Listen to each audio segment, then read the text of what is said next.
अस्सलाम वालेकुम नाजरीन, आप देख रहे हैं प्रोग्राम खबर गर्म है। मैं हूं सोनिया अदनान और हमेशा की तरह मेरे साथ मौजूद हैं एहतशामुल हक। नाजरीन, शहबाज शरीफ और हमजा शहबाज मनी लॉन्ड्रिंग के मशहूर व मारूफ केस में आज बरी हो गए और जाहिर है इससे बड़ी खबर आज क्या हो सकती है। मनी लॉन्ड्रिंग का ये मुकदमा था और आज इससे बरी कर दिया गया है। आज हमने देखा और इस पर पाकिस्तान तहरीक इंसाफ का जो नैरेटिव है और पाकिस्तान तहरीक इंसाफ का जो मौकिफ है वो ये कह रहे हैं कि सारा जो मामला है वो NRO 2 का है। डील के तहत NRO के तहत जो है वो इन्हें रिलीफ दिया जा रहा है। तो सवाल ये है कि जिस अंदाज में ये जो स्पीडी रिलीफ दिए जा रहे हैं, हुकूमत में आते ही जितनी तेजी से ये केसेस खत्म हो रहे हैं, तो क्या इमरान खान साहब का ये जो मौकिफ है कि ये आए ही अपनी हुकूमत में अपने केसेस खत्म करने के लिए थी, तो किसी हद तक इसको तकवीयत मिलती है? क्या ये फैसला मेरिट पर हुआ है? तमाम तर तफसीलात आज प्रोग्राम में आपके साथ शेयर करेंगे और प्रोग्राम में बात करने के लिए मुझे ज्वाइन किया है सीनियर एनालिस्ट बशीर बुखारी साहब ने, जबकि सीनियर कानूनदान शाखावर साहब भी प्रोग्राम में हमारे साथ मौजूद होंगे। एहतशाम साहब, कैसे देखते हैं? कहा जाता था कि ये एक बड़ा मजबूत केस होगा मनी लॉन्ड्रिंग का, इस हवाले से जाहिर है जो हियरिंग्स होती रही वो भी आपके सामने रही और आज इस तरीके से बरी हो जाना, कैसे देखते हैं? सोनिया, मेगा करप्शन केसेस जो हैं वो ठकाठक बंद हो रहे हैं और जितना जो आपने अच्छा इस्तेमाल किया कि स्पीडी और जितने रैपिड तरीके से हम देख रहे हैं कि फैसले आ रहे हैं, इससे तो बड़ा वाज़े तौर पे पता चल रहा है कि पॉपुलर पॉलिटिक्स कहाँ खड़ी है और पावर पॉलिटिक्स कहाँ खड़ी है। ठीक है ना।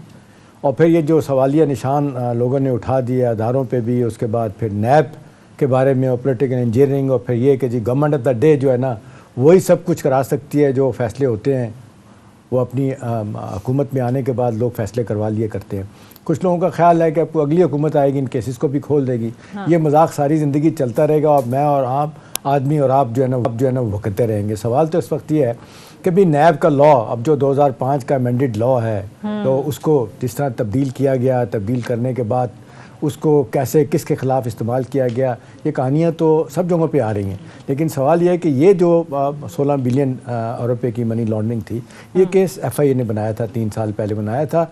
और जिस हवाले से आपने देखा मुश्ताक चीनी और उसके बाद मकसूद चपड़ासी जो फौत भी हो गया, किस तरह निकला। अभी थोड़ी देर पहले मैं क्लिप देख रहा था, वही एक साहब वो बता रहे थे कि जी पूछा गया कि जी आपकी तनख्वाह कितनी है, उन्होंने कहा जी मेरी तनख्वाह पता नहीं 20-25 हज़ार रुपये है, लेकिन आपके अकाउंट में से कितने पैसे निकले, किसी के 10 बिलियन, किसी के 4, किसी के 5 बिलियन। वो कहते हैं जी मैं तो मुलाजिम, मैं कुछ नहीं कर सकता। अब सवाल ये है कि जी ये सारा कुछ इतना तेज़ी के साथ कैसे हो गया। अब देखें, अभी जो हम देख रहे हैं कि आज कल बात की थी, पाकिस्तान के बहुत बड़े वकील हैं जनाब एतजाज़ हसन साहब, वो तो इल्ज़ाम दे रहे हैं किसी और शख्सियत को कि उनके होते ही सब के केसेस वापस जा रहे हैं। चलें, इल्ज़ाम दे ना दें, एक बात तो है कि सिस्टम जो है ना वो ना क्या कहते हैं, जिसको जिस तरीके से भी कोई इस्तेमाल करना चाहे गवर्नमेंट में आने के बाद तो कर सकता है। हाँ। तो ये तो एक बात वाज़े तौर पे सामने आ गई। और फिर आप देखने मरियम नवाज़ का जिस तरीके से अगर इस्लामाबाद हाई कोर्ट से वो रहा के गई हैं, केस बड़ा चलता रहा है, उस हवाले से भी वो एवन फील्ड वाला उसका फ़ायदा नवाज साहब को भी होगा। लेकिन इस पर्टिकुलर केस में 3 साल तक ये केस चलता रहा, इसमें कितने गवाह आए, कितना सॉलिड केस बनाएगा। मैं सुनता रहा लोगों को जो लॉ को समझते हैं, आइन को समझते हैं, नैब को समझते हैं, वो कहते हैं इससे ज़्यादा मजबूत मनी लॉन्ड्रिंग का केस कोई नहीं हो सकता। वैसे तो वो कहते हैं mother of all money laundering case Hudaibiya paper को कहते हैं, लेकिन उसके बाद आप देख लें अरबों रुपये का आप रमज़ान शुगर मिल का भी केस है, उसमें भी ज़मानतों में लोग बाहर गए हुए हैं। अभी देखने बादल नखास्ता कहते हैं कि FIA ने अपोज़ किया फैसलों को। FIA क्या बेचती है, नैब क्या बेचता है? अभी आप देख लें FIA में तब्दीलियाँ ला के जिस तरह लोगों को खड़ा किया, पोस्टिंग ट्रांसफ़र रही, नैब में पोस्टिंग ट्रांसफ़र रही पूरे मुल्क में। और जिस तरीके से कहा जा रहा है कि जी नैब के वकला को जिस तरह खड़ा किया जाता है, वो कौन लोग होते हैं, उनको पता ही नहीं होता केस क्या क्या नहीं। वो मशहूर बात तो आपने सुनी है ना, जब एवन फील्ड की बात हो रही थी, इस्लामाबाद हाई कोर्ट में बात हो रही थी, उनसे पूछा गया नैब के वकील को कि जी आपके ख्याल में एवन फील्ड अपार्टमेंट्स की मालियत कितनी है? उन्होंने कहा मुझे तो नहीं पता, आप गूगल करके देख लें। तो यहाँ से सीरियसनेस का अंदाज़ा होता है। तो बज़ाहिर तो ये लग रहा है सोनिया के पावर पॉलिटिक्स और पॉपुलर पॉलिटिक्स में बड़ा फ़र्क है। गवर्नमेंट ऑफ द डे बहुत कुछ फैसले अपनी मर्जी करवाती है, अदालों को इस्तेमाल करती है, जो लगता हुआ आज। नजर आ रहा है। ठीक है, माहिर कानून शाह खावर साहब ज्वाइन कर चुके हैं। Thank you so much sir आपके वक्त का। कैसे देखते हैं जो हमजा शहबाज हैं, वजीर आजम शहबाज शरीफ हैं, वो मनी लॉन्ड्रिंग के मुकदमे से आज बरी हो गए हैं और जाहिर है इस पर बड़ी एक लंबी चौड़ी डिस्कशन भी होती रही कि ये बड़ा एक स्ट्रॉन्ग एविडेंस है, मजबूत केस है, लेकिन दूसरी तरफ ये भी कहा जाता रहा कि बड़े हैवी और कंक्रीट किस्म के एविडेंस चाहिए होता है ऐसे केसेस में कि कन्विक्शन जो है वो हो सके। तो आप सारी सूरत हाल को कैसे देखते हैं सर? देखिए सोनिया, एक तो ये है कि मैंने अभी ये जजमेंट नहीं पढ़ी, जज साहब ने उनको बरी किया है, वो जब सामने रीजंस आए तो लेकिन एक चीज मैं आपको एक बात बताऊं कि ये जो एंटी मनी लॉन्ड्रिंग एक्ट है, ये तो का एक्ट है और ये आपके जो इंटरनेशनल कन्वेंशंस सामने साइन किए उसके नतीजे में ये बनाया था। बेसिकली ये जो लॉ है एंटी मनी लॉन्ड्रिंग, इसमें दो बड़ी इंपॉर्टेंट कंपोनेंट्स हैं। वो ये है कि एक तो मनी लॉन्ड्रिंग उस वक्त अट्रैक्ट होती है, ये जुर्म उस वक्त अट्रैक्ट होता है कि जब ये जो रकम है जो कि इस तरह की सस्पिशियस ट्रांजैक्शंस होती हैं, या तो वो नारकोटिक्स के जो मनशियात की जो है सेल प्रोसीड्स में से हो, या इंटरनेशनल जो आपका जो टेररिज्म है उसकी फाइनेंसिंग भी जो है उसमें शामिल होती है। और उसका जो बुनियादी माखज ये है कि ये रकम जो है ये किसी जुर्म से हासिल की गई रकम हो, क्राइम प्रोसीड।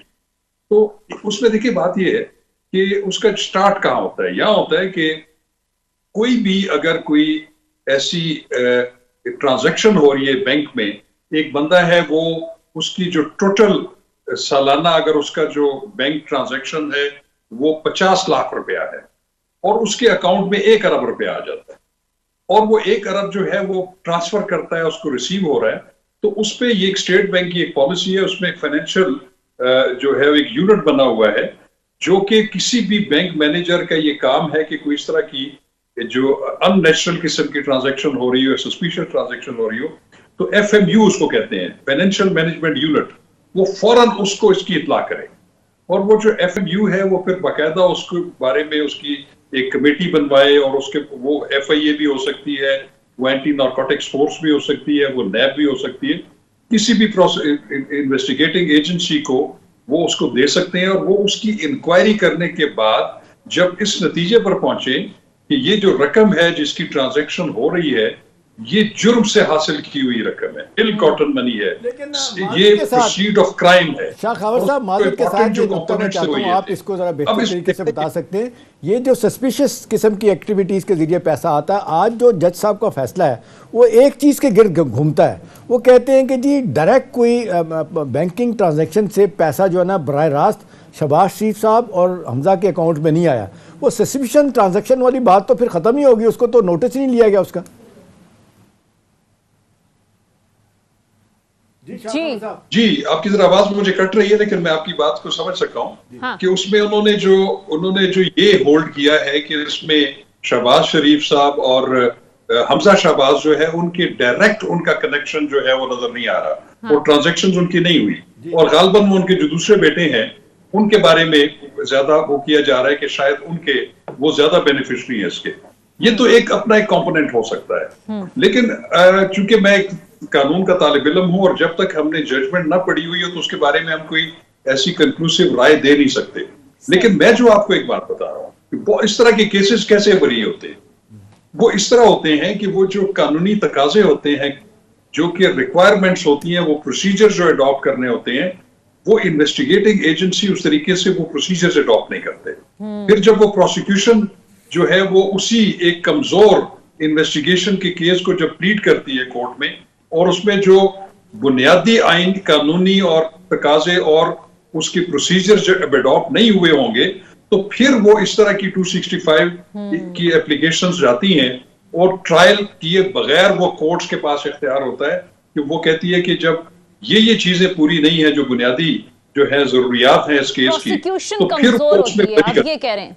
प्रोसिक्यूशन कमजोर होती है इस वजह से, इस तरह के फैसलों से जिसके हवाले से कहा जाता है कि ये केसेस बड़े मजबूत हैं, सबूत ना देने की वजह से जो है वो बरी किए जाते हैं। ठीक है, सीनियर एनालिस्ट मुबशिर बुखारी साहब भी हमारे साथ मौजूद ही हैं, उनको भी शामिल गुफ्तगू कर लेते हैं। मुबशिर बुखारी साहब, अब जाहिर है जो बैक टू बैक रिलीफ मिल रहे हैं गवर्नमेंट में आकर इन्हें, आप देखें मरियम नवाज का एवनफील्ड का केस, वहाँ से बरियत, फिर शहबाज हमजा शहबाज, एक तरफ तो पीटीआई इसको एनआरओ 2 का नाम दे रही है, लेकिन पॉलिटिकली कितना फायदा हो रहा है इससे पीएमएलएन को? आपको लगता है कि इमरान खान साहब का वो जो बयानिया था कि ये चोर हैं, डाकू हैं, मनी लॉन्ड्रिंग की है, किसी ना किसी हद तक डैमेज होगा?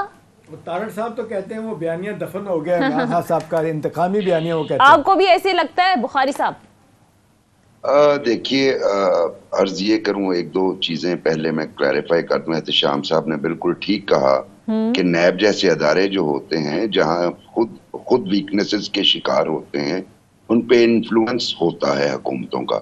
लेकिन मैं थोड़ा सा ऐड करना चाहूंगा एहतशाम साहब से माजरत के साथ कि ये वही नैब का अदारा है जहां पे बैरिस्टर शहजाद अकबर जाके बैठे रहते थे और बाकायदा वो ड्राइव किया करते थे इनके ऑफिशियल्स को। ये कोई ढकी छुपी बात तो है नहीं, यानी वो भी अपना इन्फ्लुएंस यूज कर रहे थे केसेस बनवाने में, लोगों को गिरफ्तार करवाने में।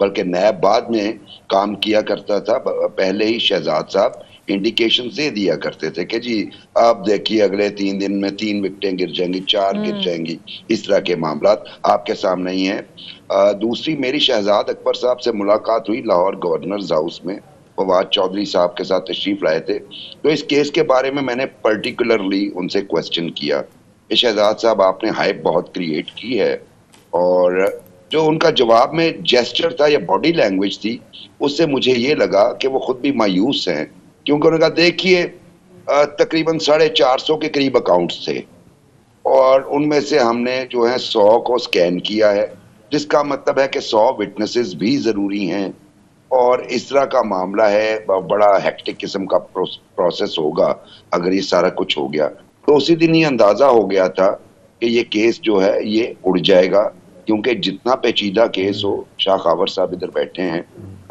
ये बेहतर जानते हैं और कानून तो एविडेंस की जुबान समझता है। अगर ये 100 इन्होंने एविडेंसेस विटनेसेस उसमें रजिस्टर करवाई थी, तो अगर उसमें से 25 के करीब ही आई हो तब भी केस कमजोर पड़ जाता है। फिर सबसे बड़ा कानूनी नुक्ता कि शहबाज या हमजा के अकाउंट में एक पैसा भी ट्रांसफर नहीं हुआ। हैविंग सेड दैट, ये तो मैंने आपको एक सिचुएशन बताई जो मेरा जाती एक्सपीरियंस रहा। जो आपने बयानिए की बात की है, इमरान खान साहब का जो ये चोर वाला बयानिया था, ये ज्यादा अरसा पहले भी सर्वाइव नहीं किया था, अगर आपको याद हो।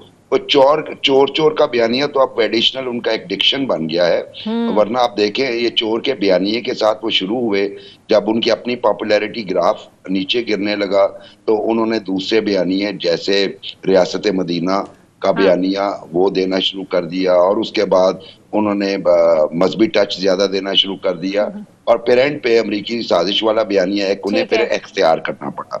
तो अब ये साथ साथ चलेंगे, चूंकि इमरान खान साहब इन्हीं बयानियों पे खेल रहे थे। पहले उनके 3 बयानिए मतलब कामयाब तो हुए, लेकिन वक्त गुजरने के साथ साथ अपने वक्त खो गए। अच्छा, इसमें एक और एलिमेंट है, मेरा ख्याल है शाह खावर साहब से पूछते हैं। शाह खावर साहब, इसमें जो परसेप्शन की बात होती है, मैं माजरत के साथ बुखारी साहब से कहूँगा कि ये वो केस था जिसके बारे में लोग कह रहे थे कि इतनी स्ट्रॉन्ग एविडेंस, मुश्ताक चीनी वाला, मखसूद चपड़ासी, जिनके स्टेटमेंट आज भी लोग दिखा रहे हैं उनको कि जी 20,000 तनख्वाह है, 5 अरब निकल रहा है, 6 अरब निकल रहा है, वो कहते हैं जी हम तो मजबूर हैं, हमें जो कहा गया हमने करना था वो कर दिया हमने। तो इन सारे बयानात की रोशनी में ये कैसी इतना बड़ा ये एफआईए का केस था जिसके बारे में लोग कह रहे थे कि जी ये ओपन एंड शट केस है, इसमें सवाल ही नहीं पैदा होता इनकी जान छूटे। अब ये जो कहा जा रहा है कि जी एस्टैब्लिशमेंट ने भी इनको सपोर्ट किया है, इस वजह से सारा कुछ हुआ है, इतनी तेज़ी से सारा कुछ, आपको क्या लगता है कि इतनी स्ट्रॉन्ग एविडेंस हो, जो बंदे खुद कहें कि तनख्वाह 20,000 है, 5 अरब निकल रहा है, 6 अरब निकल रहा है उनके अकाउंट से, इसका क्या मतलब है? जी शाह साहब। जी अच्छा, साहब मैं आपको एक बात बताऊं, अभी मुबशिर बुखारी साहब भी जो फरमा रहे थे, असल में होता यह है कि एक केस जो है वो एक पॉलिटिकल प्लेटफॉर्म पे लड़ा जाता है। जैसे कि शहजाद अकबर साहब ने इस केस के हवाले से बड़ी धुआंधार किस्म की और बड़ी जो है वो एक एडवेंचरस किस्म की और ब्रेकिंग किस्म की जो है प्रेस कॉन्फ्रेंसेस की, और बड़ी बड़ी तवील एक लिस्ट जो है वो मनी लॉन्ड्रिंग की और ये जो एंटी मनी लॉन्ड्रिंग एक्ट के तहत जो केसेस बनते थे वो सारे जिक्र उन्होंने किए। लेकिन हमें उस वक्त भी ये पता था कि देखिए कि जब आपने कोई केस बनाना होता है तो पहले आप उसकी तशहीर नहीं करते इस तरीके से, आप मुलजिमों के पहले ही प्रेजुडिस नहीं करते। आप प्रेस कॉन्फ्रेंसेस में एक केस होता है जो आप पॉलिटिकल फ्रंट पे लड़ते हैं, वो उन्होंने उस वक्त लड़ा और इनके कॉज को प्रेजुडिस करने की पूरी कोशिश की। उसके बाद जो केस बनाया गया, असल में चीज ये होती है कि आपने इन्वेस्टिगेशन किस तरह की है। आपने इन्वेस्टिगेशन में वो तमाम कानूनी तकाजे जो उसके अज्जाए तरकीबी होते हैं केस बनाने के, वो आपने पूरे किए। Answer is no. वो पॉलिटिकल फ्रंट पे तो ये केस चलता रहा, उस पे तकरीरें भी होती रही, जलसा आम में भी होता रहा, प्रेस कॉन्फ्रेंसेस में भी होता रहा। लेकिन बुनियादी मैं आपको जो बात करता हूं वो ये है कि जो एंटी मनी लॉन्ड्रिंग एक्ट के तहत जो मेन चीज होती है वो ये होती है कि आपको पहले साबित करना होता है कि ये जो सस्पिशियस ट्रांजैक्शन जिसकी कॉग्निजेंस ली गई है इन्वेस्टिगेशन के लिए, ये पहले आपने प्रूव करना है कि ये इल गॉटन, ये प्रोसीड ऑफ क्राइम है, ठीक है, ये जुर्म से हासिल की गई रकम है। सिर्फ ये कह देना कि किसी के अकाउंट में इतने पैसे आए उससे दूसरे अकाउंट में गए, उसमें शायद कुछ और कवानीन जरूर अट्रैक्ट होते होंगे, उसमें FBI के कवानीन हो सकते हैं, उसमें आपकी जो फॉरेन एक्सचेंज जो रेगुलेशंस है उसका कहीं पे अट्रैक्शन हो सकती है। लेकिन मनी लॉन्ड्रिंग के केस को साबित करने के लिए आपको उसके बुनियादी चीजों को जो है वो साबित करना होता है, फिर कड़ी से कड़ी जोड़नी पड़ती है। लेकिन इस तरह शाह खबर साहब देखें ना, अगर ये प्रोसिक्यूशन ही आपकी वीक हो जाए शाह खबर साहब, और फिर स्टेट डिपार्टमेंट का आप देख लें, वो बड़ा वाज़े तौर पे वो कह चुके हैं, कई मरतबा एक से ज़्यादा मरतबा कह चुके हैं कि पाकिस्तान से हर साल $10 बिलियन की मनी लॉन्ड्रिंग होती है, जिसका नोटिस FATF ने भी लिया, हमने इसको भुगता भी है। तो ये तो नहीं हो सकता कि सारा कुछ हवा में था और ग्राउंड पे कुछ नहीं था। जी सर। जी शाहावर साहब, मैं आपको एक बात बताऊं। बात यह है कि सबसे बुनियादी क्या है, बुनियादी चीज ये है कि आपने केस क्या बनाया है। और दूसरा एक बात आप अप्रिशिएट करेंगे, आप जेब में रखिएगा कि ये पहला केस है जो कि PTI की गवर्नमेंट कहती थी कि जो पिछले केसेस नवाज शरीफ साहब या शरीफ फैमिली पे बने हुए थे वो पिछले दौरों के कंटिन्यू चले आ रहे थे, और ये वाहिद केस है जो हमने बनाया है। और हमने उसको जो बनाया है इसमें हमने तमाम सबूत इकट्ठे किए हुए, तमाम कड़ियों से कड़ियां जुड़ी हुई हैं, और जब ये अदालत में जाएगा तो ये इनको एग्जेम्पलरी सजा मिलेगी। केस तो PTI की गवर्नमेंट ने बनाया हुआ है, ये उनकी जो FIA है उन्होंने बनाया हुआ है। तो फिर मैं ये कहता हूं कि इसके ऊपर मैं फिर ये कहूंगा कि सियासी फ्रंट पे केस लड़ना कुछ और बात होती है, प्रोफेशनली किसी केस को साबित करना जो है उसके तकाजे कुछ और होते हैं, और मेरा ख्याल है ठीक है। और दूसरी बात ये एहतशाम साहब, ये FIA का केस था, और ज़ाहिर है जब गवर्नमेंट बदली तो FIA तो ज़ाहिर है अंडर है वफाकी हुकूमत की, राना सनाउल्लाह साहब इसको देखते हैं। तो सर आपको लगता है कि एक बड़ी वजह यह भी है कि कहीं ना कहीं हमने इदारों को मुस्तहकम नहीं बनाया, गैर जानिबदार नहीं बनाया, कि अपनी अपनी हुकूमतों में इन इदारों को इस्तेमाल किया जाता है। इमरान खान के दौर में आप देखें यकायक केसेस बनते रहे, अपने ऊपर केसेस खत्म होते गए, अब ये हुकूमत आई है, इन्होंने अपने ऊपर जो केसेस थे वो खत्म कर दिए। तो बिल्कुल आप सही कह रही है सोनिया। अभी क्या हुआ है, कल ही की बात है, आप देख लें इमरान खान और उनके खातियों के खिलाफ कितने केसेस जो है ना वो किए हैं। तोशा खाना का लहदा है, ममनुआ फंडिंग का लहदा है, और बल्कि ममनुआ फंडिंग पे तो आपने देखा कि बाकायदा केस बना दिया गया, मुकदमा बन गया, लोगों की गिरफ्तारियां भी शुरू हो चुकी हैं इस हवाले से। इमरान खान के जो बड़े करीबी लोग हैं जिनमें वो एक न्याजी साहब हैं, उनकी भी गिरफ्तारी हुई है। तो ये तो बड़ा वाज़े तौर पे पता चल रहा है। और रिलीफ एहतशाम साहब अपने दौर में इमरान खान साहब ने भी लिया, देखिए मालम जब्बा था, BRT का था, PTV हमला केस था, काफी मिसालें। हाँ। लेकिन एक सवाल तो सोनिया पूछा जा सकता है ना कि 3.5 साल से केस चल रहा था, इमरान खान साहब के दौर में केस शुरू हुआ, तो उन्होंने इसको क्यों नहीं इसको मंतकी अंजाम की तरफ लेके गए? क्यों, जब उनके पास थे सारे इदारे, उनके पास थे FIA सारा कुछ था। अब तो हम कहेंगे नहीं है ना, अभी आप देख लें बराए नाम ही FIA ने इसमें सारी केस को आगे लेके गए हैं, और फाइनली उन्होंने अपोज किया है, और शायद वो कहते हैं जी कि इसके अब आगे अदालत किसी और अदालत पे भी शायद वो नहीं जाएंगे, क्योंकि गवर्नमेंट ने फैसला करना होता है। सवाल ये है इस वक्त बड़ा वाज़े तौर पे जो हमारे पार्टिसिपेंट भी इसका जवाब दें कि भाई अब गवर्नमेंट ऑफ द डे उसके केसेस ख़त्म हो रहे हैं, इमरान खान साहब जो अपोजिशन में उनके खिलाफ से थोक के हिसाब से केसेस बन रहे हैं। सवाल इस वक्त यह है कि इन केसेस की हैसियत क्या रह जाती है? इन केसेस के बारे में लोग क्या कहेंगे कि ये इंतकामी कार्रवाइयाँ हो रही हैं, सिर्फ अपने ओपोनेंट्स को अंदर भेजने की बातें हो रही हैं। जी बुखारी साहब आप, फिर उसके बाद शाहवर साहब। जी, जो ममनुआ फंडिंग का केस है उसका तो सिर्फ फर्क ये है।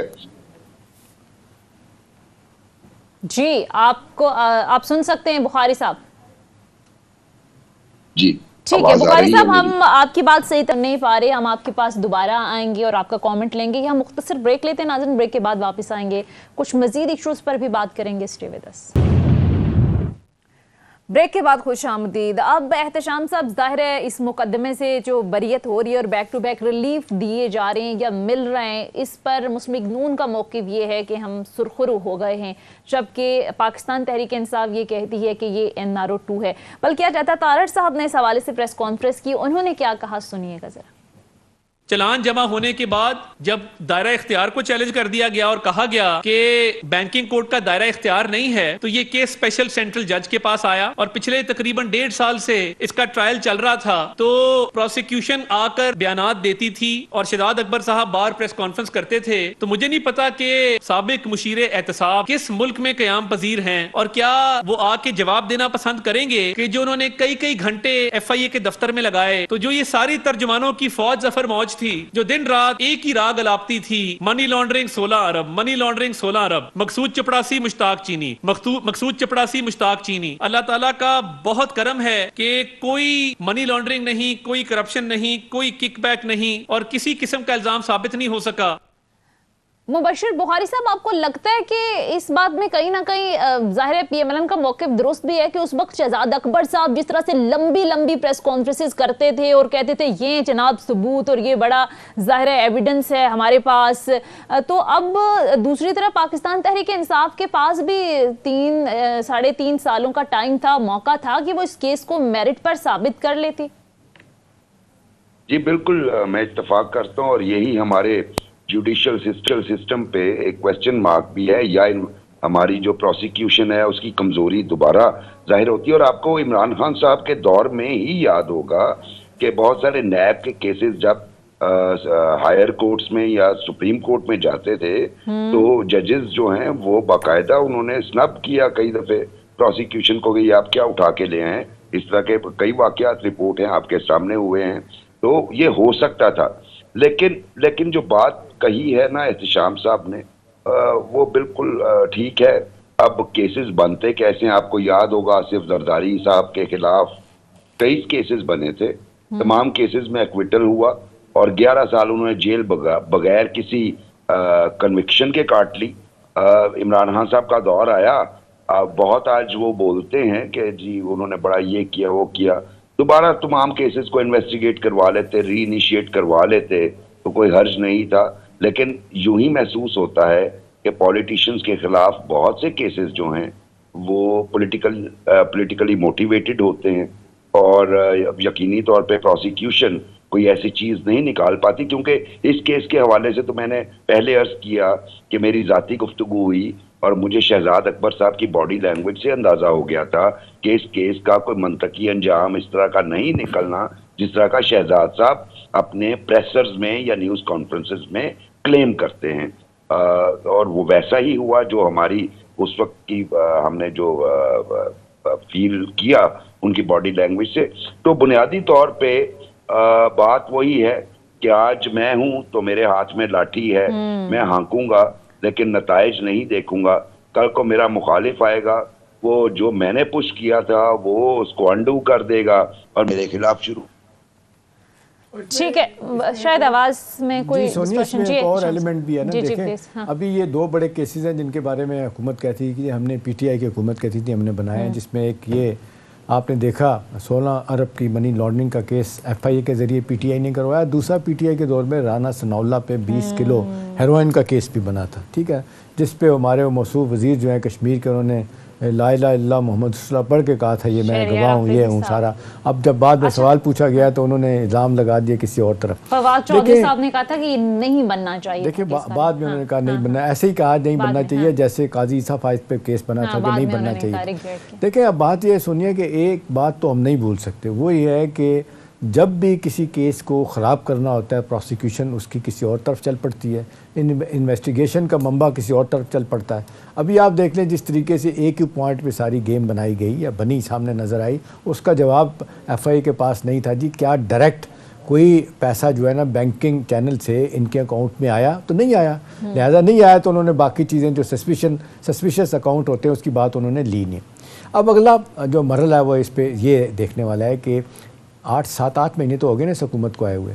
अब आप देख लें पहले कितनी रफ्तार से ये केस चल रहा था, इनके आने के बाद कितनी रफ्तार से केस चला है, और फिर जब चलना शुरू हुआ पहले तो आपने देखा तारीखों पे तारीखें पड़ रही थी और शहबाज शरीफ साहब कमर का दर्द भी था, जनरल भी दर्द होगा, तारीखें मिलती रही।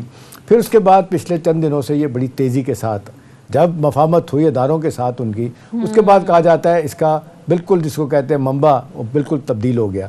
और वो सारी चीज़ें आई, वही लोग जो एफआईए के जो तकड़े वकील थे उनके या केसेस लेके आ रहे थे उनको उठाया गया सामने से, कुछ मंजरनामे से कुछ और लोगों को लाया गया और फिर अपनी मर्ज़ी की एविडेंस, अपनी मर्ज़ी की प्रोसिक्यूशन इन्वेस्टिगेशन कराई गई, जिसका ये नतीजा निकला कि आज वो इस अंदाज से बरी हुए हैं। मुझे कोई इतराज़ नहीं, मैं तो कहूँगा अदालतें आज़ाद हैं जो भी करें, लेकिन बहरहाल सवालिया निशान तो होगा, छोड़ा जाएगा इस पे तो लोग बातें तो करेंगे। मुबशिर बुखारी साहब, ये वैसे जो लंबी लंबी प्रेस कॉन्फ्रेंसेस करके अब कह रहे हैं कि हम सुरखरू हुए हैं, अता तारड़ साहब ने भी प्रेस कॉन्फ्रेंस की और ज़ाहिर शहबाज शरीफ साहब ने भी ट्वीट किया है, तो सर आपको नहीं लगता कि ज़ाहिर है ये जो मामलात हैं ये इमरान खान साहब के दौर में तो चलो केसेस बने, लेकिन वो कहीं ना कहीं ये भी डिस्कशन चल रही होती है कि बैकडोर कुछ राबते मुफाहमत इस सब का भी नतीजा है ये। और दूसरा मकसूद चपरासी का पुरअसरार तौर पे यंग आदमी की मौत हो जाना, अब मैं नहीं कहता, जिस तरह मुखालफिन भी कहते हैं, लोग भी कहते हैं, फिर इनकी 2 एविडेंस बड़ी मशहूर थी, इसके अलावा और भी थी, मकसूद चपरासी और मुश्ताक चीनी वाला, जो कह चुके हैं, आज भी लोग दिखा रहे हैं उनको कि जी मैं तो 20,000 का मुलाजिम हूँ बुखारी साहब, और लेकिन मेरे अकाउंट से 5 अरब निकला, 6 अरब निकला, तो ये भी तो है ना पूछने वाली बात।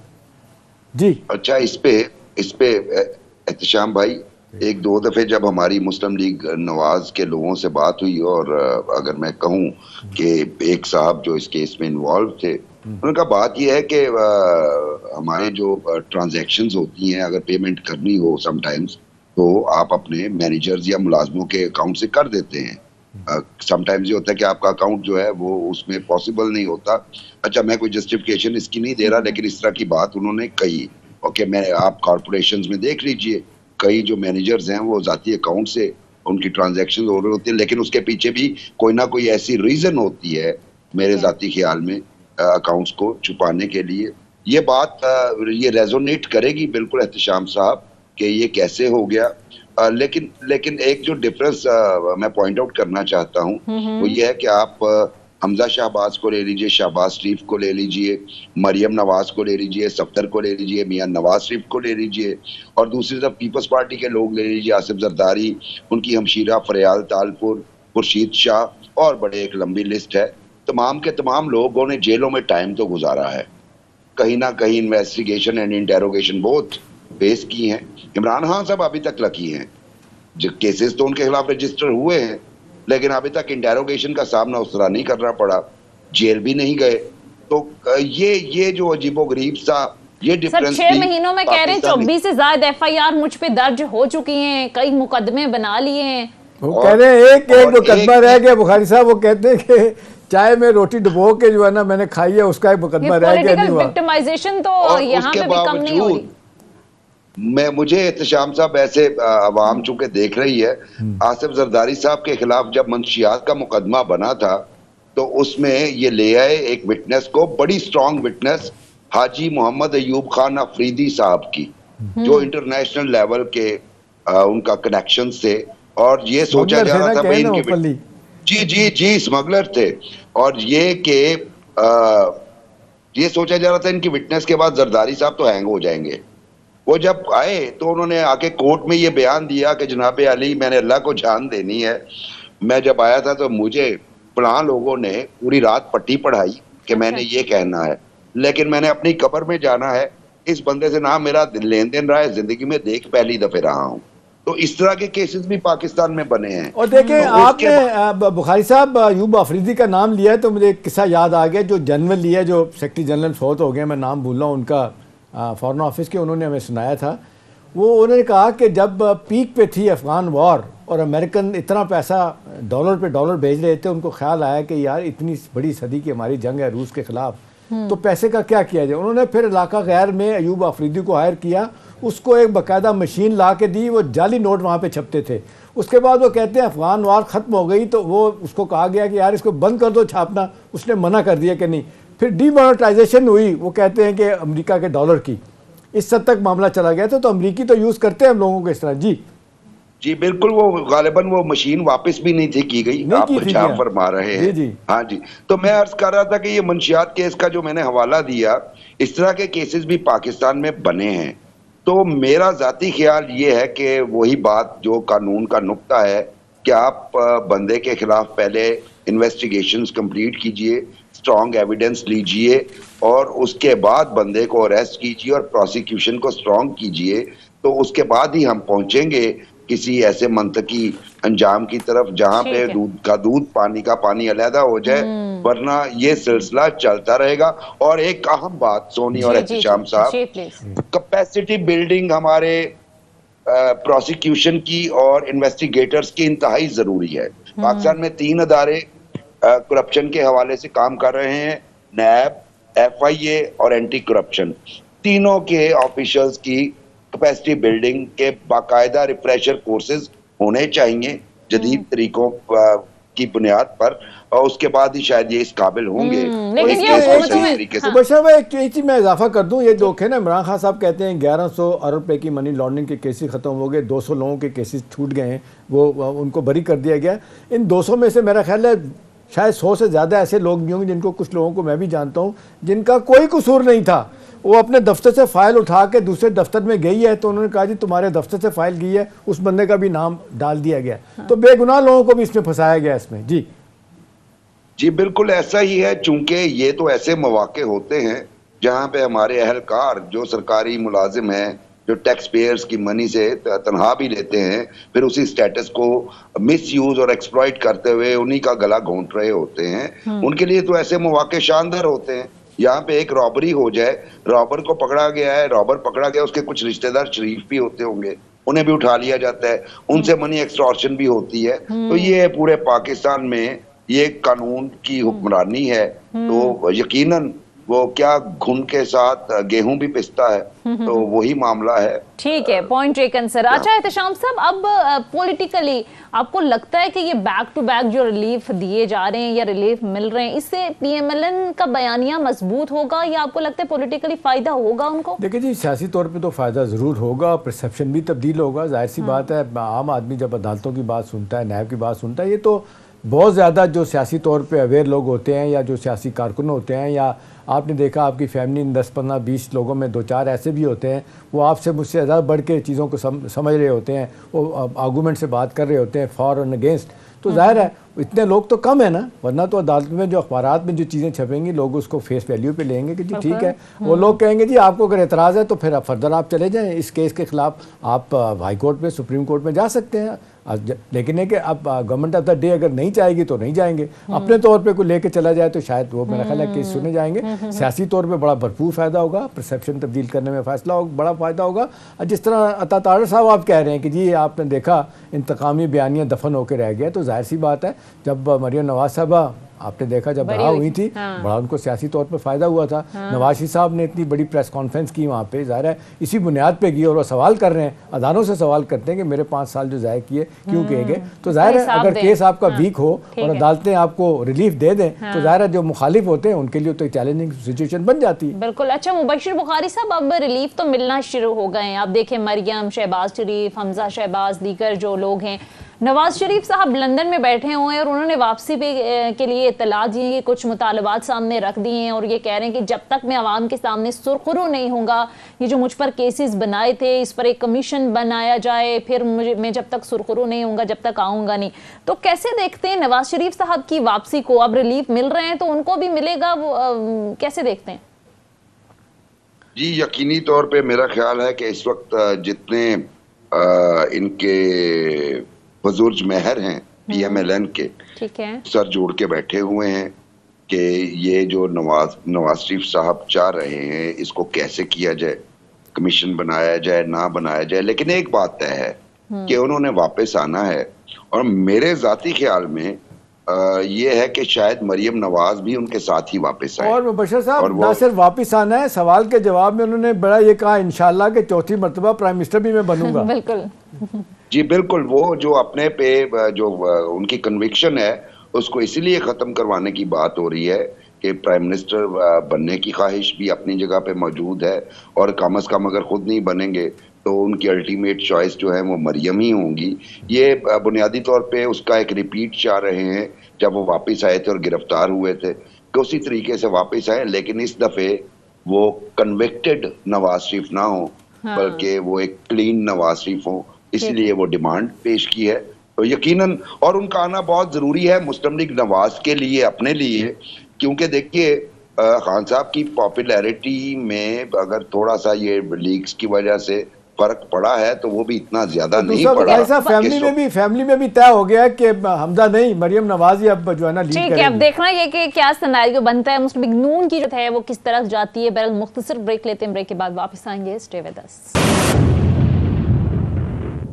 ब्रेक के बाद खुश आमदीद। एहतशाम साहब, एक तरफ कहते हैं इमरान खान साहब का जो सबसे अहम बात है वो नैरेटिव बनाने में बड़े जो है बनाने में माहिर हैं। अब क्या सिनेरियो लग रहा है आपको, आगे वो क्या करने वाले हैं? देखिए अभी तक तो जिस तरह कल माजद खान लहजा था उनका बैकफुट पे थे जब उन्होंने कहा कि मेरी जो वहाँ से नानकाना साहब से तकरीर में उन्होंने कहा कि मेरी गंदी गंदी वीडियो और उनकी पार्टी की बनाई जा रही हैं बनाए मुझे बदनाम करने के लिए, सियासत से आउट करने के लिए सब कुछ किया जा रहा है। अब ये तो अल्लाह ही जानता है हैकर कौन है, किन्होंने वीडियो ऑडियो बनाई हैं, वो किन के ख़िलाफ़ है। लोग तो कहते हैं कि आहिस्ता आहिस्ता पाकिस्तान में शायद कोई पब्लिक ऑफिस होल्डर ऐसा कम ही होगा जो मैटर करता है उसकी ना बनी हो। अब वो क्या एजेंसियों ने बनाई है, हैकर ने काम दिखाया, कौन है बीच में ये तो नहीं पता, लेकिन फॉर द टाइम बिंग तो इमरान खान साहब के लिए मेरा ख्याल है दबाव में आएंगे। और ज़ाहिर है ये पॉलिटिकल माइलेज तो ये मिलेगा इनको, PMLN को, अपोजिशन को। और ज़ाहिर है उनका बयानिया तो अपनी जगह स्ट्रॉन्ग है, तकड़ा जो भी है, लेकिन जब आप अदालतों से रिलीफ मिलेगा, आप सियासी तौर पर जो आप कंप्रोमाइजिंग पोजीशन में इमरान खान साहब जाएंगे तो उसका शायद उनको कोई नुकसान भी हो। लेकिन मेरा ख्याल लॉन्ग वे टू गो। अभी तक तो हम यही देखते हैं कि जो 7-8 महीनों से उन्होंने दबाव बढ़ाया था कि अपनी मर्ज़ी के एक अहम तैनाती वो करवा लें और इलेक्शन जल्दी करवा लें, वो तो नहीं हुआ। और आज आके अब रह गया लॉन्ग मार्च कब होगा कब नहीं होगा, गैसिंग गेम है, कुछ भी नहीं कहा जा सकता। 41 करोड़ पे अगलों ने रख लिया इसको रोकने के लिए, तो बज़ाहिर तो 126 दिन का धरना कुछ नहीं कर सके। अब मेरा ख्याल है वो भी वेट एंड सी के मोड में जाएंगे, नई तब्दीलियों की तरफ देख रहे होंगे कौन उनके साथ खड़ा है। वही फिर बात आती है, पावर पॉलिटिक्स एक तरफ है, पॉपुलर पॉलिटिक्स एक तरफ है, कौन जीतता है। हमने तो देखा है पावर पॉलिटिक्स में जहाँ अदारे खड़े होते हैं वहीं सियासी लोग जो है ना वो कामयाब होते हैं। जी ठीक है। अच्छा मुबशिर बुखारी साहब, ज़ाहिर है इमरान खान ने बैक टू बैक जो बयानिए बनाए, करप्शन का बयानिया, फिर ये अमरीकी साजिश का बयानिया, फिर ये चोर डाकुओं का बयानिया, किसी हद तक डैमेज हुआ है। अब सवाल ये है कि इमरान खान साहब की तोपों में कौन सा ऐसा बारूद रह गया है जो अब वो पब्लिक में लेकर जाएंगे या इसको इस्तेमाल करेंगे? जी देखिए, बड़े अच्छे बयानिए कॉइन किए उन्होंने और उस पर बड़ा अच्छा खेला और एक लंबी इनिंग भी खेली। आप देखिए 2011 में वो स्टार्ट हुए थे, फिर 2013 में उन्होंने गवर्नमेंट को नाको चने चबवा दिए और मजबूर किया कोर्ट्स को कि वो बाकायदा 4 हलकों में री इलेक्शन भी करवाएं। यानी उन्हें अपने पे यकीन होता है, इसलिए वो एक बयानिया कॉइन करते हैं और फिर उसको चला देते हैं और फिर अवाम बाय करते हैं। इस वक्त इमरान खान साहब जो हैं कोई नया बयानिया भी देंगे, वो ठीक होगा या गलत होगा, उनके सपोर्टर्स ब्लाइंडली उन्हें फॉलो करेंगे।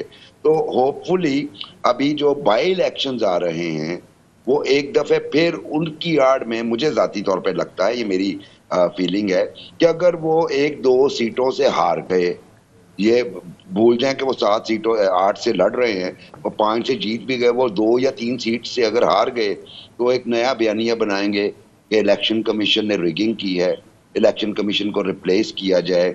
और इस इलेक्शन कमीशन तो वो फिर इलेक्शन कमीशन के गिर्द घूमेंगे, चूंकि इलेक्शन कमीशन की परफॉर्मेंस के ऊपर स्पेशली जो बशीर साहब, आपने देखा कि इलेक्शन कमीशन ने आज रिजेक्ट कर दी है गवर्नमेंट की इस बात को कि जी इलेक्शन पोस्टपोन करवाए जाए वहाँ पे कल। जी बिल्कुल बिल्कुल बिल्कुल, उन्होंने ना सिर्फ इधर बल्कि सिंध लोकल गवर्नमेंट के हवाले से भी सेम प्ली उन्होंने ली है कि वो पोस्टपोन नहीं हो सकते। तो ये इसके बाद जो है एक नया बयानी आएगा। सवाल सिर्फ वही पैदा होता है, इमरान खान साहब के जो कॉमरेड्स हैं वो कहते हैं कि हम एक हफ्ते में लॉन्ग मार्च की तारीख दे रहे हैं। अगर तो वो जीत जाते हैं और फिर लॉन्ग मार्च करते हैं तो एक नई स्पिरिट आएगी। बुखारी साहब इस पे बात करें, ये जो ऑडियो वीडियो का एक नया फिनोमेनन हम देख रहे हैं, इसमें मार्केट में जो आना शुरू हो गया, और इमरान खान साहब खुद कह रहे हैं मेरे बारे में गदी गदी ऑडियो वीडियोस आ रहे हैं। दरअसल मैं इसी पे बात करना चाह रहा था, लेकिन सोनिया ने सवाल कर दिया तो उसका जवाब देखिए, हैकर्स उस पे ही हैक करते हैं, उसी चीज को जो एग्जिस्ट करती हो, वो खुद से जनरेट नहीं करते। खुद से जो जनरेट करते हैं वो मॉर्फिंग कर रहे होते हैं वीडियोस की, ऑडियोस की। इसका मतलब है कि ये कह रहे हैं हैकर्स ने तो कोई चीज मौजूद थी जिसको हैकर्स ने हैक करके पब्लिक कर दिया। मुझे याद आता है खान साहब का बयानिया, जब इन्होंने एक बयान कि अब ये मुझे मेरी बीवी और उसकी दोस्त फरा को बदनाम करेंगे, और उसके बाद आपको याद होगा कि फरा के हवाले से बहुत सारी चीजें सामने आई। इसी तरह खान साहब का मुझे जाती तौर पे लगता है कहीं ना कहीं कोई वीडियोस मौजूद हैं जिसका उन्हें डर है, और वो पहले ही कौम की जहन साजी कर रहे हैं कि अगर वो आ जाएं, क्योंकि अगर ये ऑडियो लीक्स के मामले पे वो इन ऑडियोस को लेके किसी भी इंटरनेशनल फोरम पे जाके उसका फोरेंसिक ऑडिट एग्जामिनेशन करवा लेते, लेकिन ये वो डीप फेक ऑडियो वीडियो जो हैं, इनको वो कहते हैं, इनको अनर्थ करना, एक्सपोज करना भी बड़ा मुश्किल काम है, अनलेस जो है जैसे आप कह रहे हैं कि फोरेंसिक करवाया जाए, साबित हो, उसके बाद ही फिर पॉलिटिकली डैमेज या मिलाइन हो सकेगा कोई। जी एग्जैक्टली, हैरानकुन बात है कि इसको लेके वो नहीं गए। हालांकि अगर अदालत जाने का सर इरादा रखते हैं ना, वो कह रहे हैं कि अदालत एक JIT बनाए, तहकीकात करे, ऑडियो की फोरेंसिक होनी चाहिए, मुतालबा तो कर रहे हैं वो। जी देखिए, मैं इस पे आपको करवाता हूँ याद दहानी। जब सैफुर रहमान की और जस्टिस कयूम साहब की ऑडियो लीक हुई थी तो पीपल्स पार्टी ने खुद ही वो ऑडियो बाहर से उसका फोरेंसिक ऑडिट करवा के रिपोर्ट जो है फिर जब इधर सबमिट की थी तो पीपल्स पार्टी ने उसका बर्डन कैरी किया था और अपने आप को इनोसेंट डिक्लेयर किया। ये वही केस है जिसमें बेनजीर भुट्टो शहीद की और आसिफ जरदारी की कन्विक्शन हुई थी और उसकी बुनियाद पे वो केस उड़ गया। अब तो ये PTI को चाहिए था कि फौरी तौर पे इसका फोरेंसिक ऑडिट करवाती और अगर ये निकलता कि झूठ है तो सामने लाके कच्चा चिट्ठा खोलती, लेकिन इनकी तरफ से ये कहना कि हम कोर्ट में जाने का इरादा रखते हैं, इसका मतलब है कहीं कुछ जरूर है, दाल में काला कुछ जरूर है। कानू बुखारी साहब शक के हैं जी। जी मैंने शक है जी। एहतशाम साहब आपको भी लगता है दाल में कुछ काला है? मैं तो बड़ा डरता हूँ, सच्ची बात है, इस तरह की बात करते हुए कि किसी के बारे में बगैर सबूत के इस तरह बातें करना। लेकिन ये बड़ी अफसोसनाक बात है, ये इंटरनेशनली हम देख रहे हैं सब जगहों पे सब कुछ हो रहा है, क्योंकि अब बड़ी बड़ी एजेंसियां, सिक्योरिटी इंटेलिजेंस एजेंसियां, वो ज़्यादा काम ये करती हैं। फिफ्थ वॉर इसी को ही कहते हैं सोनिया, कि आप लड़े बगैर ही अपने मकासद पूरे करें। इस तरह की वीडियो लाके सामने। प्रोग्राम का वक्त खत्म हो चुका है, बहुत बहुत शुक्रिया सीनियर एनालिस्ट मुबशिर बुखारी साहब प्रोग्राम में हमारे साथ मौजूद थे। नाज़रीन, ये था हमारा आज का प्रोग्राम, फीडबैक जरूर दीजिएगा। अगले प्रोग्राम तक इजाज़त दीजिए, खुदा हाफिज़।